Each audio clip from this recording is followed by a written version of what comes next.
और पूरा दिन एनर्जी। सिर्फ एक ऐसी ड्रिंक जो आपको रमज़ान में पूरा दिन एनर्जाइज्ड रख सकती है। ना बीपी ड्रॉप होगा, ना शुगर क्रैश होगा, ना ही बार बार भूख लगेगी। अगर आप सहरी में सिर्फ ये एक बैलेंस डाइट ऐड कर लें तो आपका रोज़ा बहुत कंफर्टेबल होगा।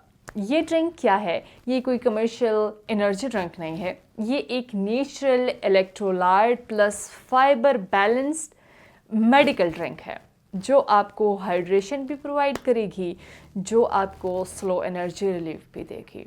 अगर हम इसके इंग्रेडिएंट्स के बारे में बात करें कि इसमें क्या क्या डालेंगे, 1 गिलास पानी रूम टेम्परेचर लाजमी, 1 टेबलस्पून उसमें चिया सीड्स जिसको तुहमलंगा कहते हैं, 4 to 5 सोक्ड आलमंड्स रात को भिगो कर रख लें, 1 tablespoon plain yogurt, 2 to 3 drops lemon, ये ऑप्शनल है, आप पर डिपेंड करता है, सिर्फ लो बीपी वालों के लिए। ठीक है, इसमें कोशिश करें कि शुगर इंक्लूड ना करें। ठीक है, रूह अफ़ज़ा वगैरह आप उसको इग्नोर करें। स्टेप बाय स्टेप देखते हैं कि कैसे इसको बनाएंगे। रात को चिया सीड्स को आधे कप पानी में भिगो कर रख दें। सुबह सहरी से 10 या 15 मिनट पहले 1 गिलास में वो सोक्ड चिया सीड्स ऐड करें। इसमें योगर्ट मिक्स करें, आलमंड को क्रश करके अलग खा लें या क्रश करके ड्रिंक में डाल दें। एंड में लेमन ड्रॉप्स ऐड कर लें, डिपेंड्स ऑन यू, आप ऐड करना चाहते हैं या नहीं।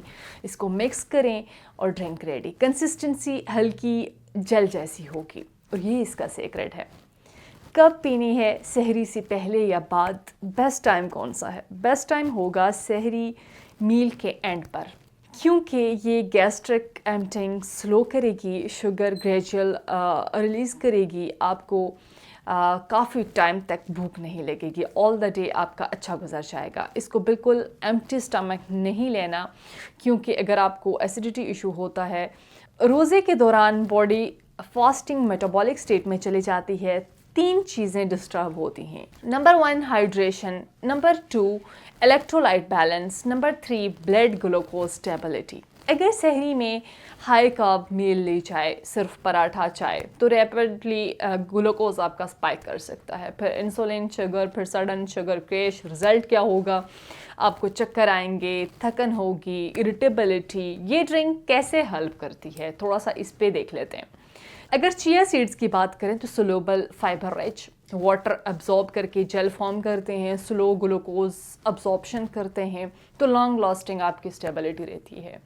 आलमंड्स की बात करें तो healthy in fats plus protein, glycemic control improve होता है, हंगर हार्मोन जो ग्रिलिन है कम होता है। योगर्ट की बात करें तो सोडियम प्लस पोटेशियम उसमें होते हैं, स्पोर्ट क्या करता है कि गट हाइड्रेशन देता है, माइल्ड प्रोटीन सोर्स होता है इसमें।